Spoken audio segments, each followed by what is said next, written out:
Welcome to Faithful Tales Studio. Today we will be reading the story of the creation of the world, Genesis 1 to 2. In the beginning, there was nothing. No light, no sound, no form, just a vast, empty void. But then, everything changed. The Creator, God Almighty, decided to bring something incredible into existence. This is the story of how the world was made, from the very first moment to the dawn of humanity. It all began with a single command. God said, "Let there be light." And just like that, light burst forth, chasing away the darkness. It was a dazzling moment, the first separation of day and night. God called the light day and the darkness night. God looked at the light and saw that it was good. Evening came, and morning followed, the very first day. On the second day, God spoke again. "Let there be a sky to separate the waters." And so the vast heavens stretched out above, dividing the waters into those below and those above. The sky was beautiful, endless, and clear. Clouds formed and began to drift, carried by the winds God set in motion. The sky was a vast canvas of possibility. Another day passed, and God saw that it was good. Next, God said, "Let dry ground appear." The waters gathered into oceans, seas, and rivers, revealing land beneath. Mountains rose, valleys stretched wide, and fields spread out. But God wasn't finished. He commanded the earth to bring forth plants, every kind of tree, flower, and crop. From towering oaks to delicate daisies, the earth came alive with color and life.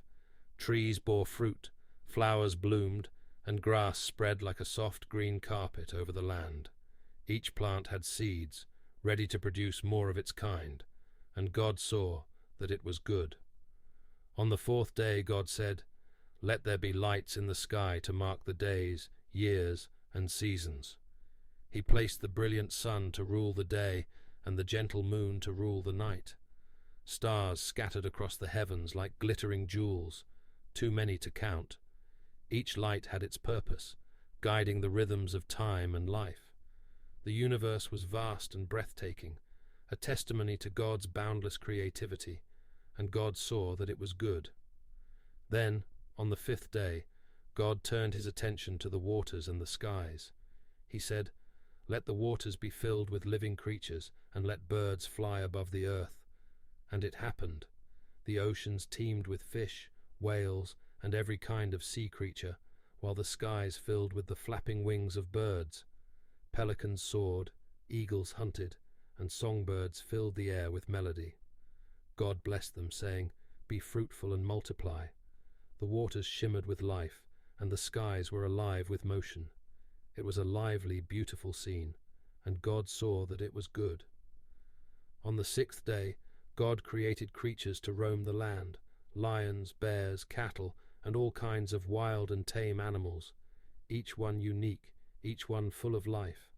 Herds of deer grazed in meadows, packs of wolves roamed the forests, and elephants trumpeted in the plains.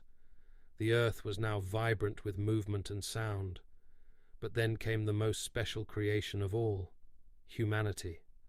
God said, "Let us make mankind in our image to rule over the fish, birds, and all creatures on earth."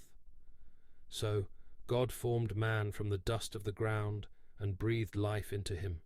He named him Adam. Then God created a garden, Eden, full of trees and rivers, a paradise for Adam to live in. The garden had everything Adam could ever need, from fruit-bearing trees to flowing streams. But God saw that Adam needed a companion, so he caused Adam to fall into a deep sleep. From Adam's rib, God created woman, Eve. Together, they were the first humans, made in God's image, with the ability to think, feel, and love. They were given the responsibility to care for the earth and all its creatures. By the seventh day, God had completed his work. He looked over all that he had made, the light, the sky, the land, the seas, the creatures, and humanity, and saw that it was very good. On this day, God rested, blessing it and making it holy. This rest wasn't because God was tired, but to set an example of the importance of pausing to appreciate and reflect. And so, the heavens and the earth were completed, a masterpiece of creation. The story of the world's beginning reminds us of God's power, creativity, and love. Everything he made had a purpose, and every part of it was good. Adam and Eve walked hand in hand through Eden, filled with wonder and gratitude for all that surrounded them. The trees whispered in the breeze, the rivers sparkled in the sun, and the animals lived in harmony. This was the dawn of everything we know, a perfect beginning to an incredible journey.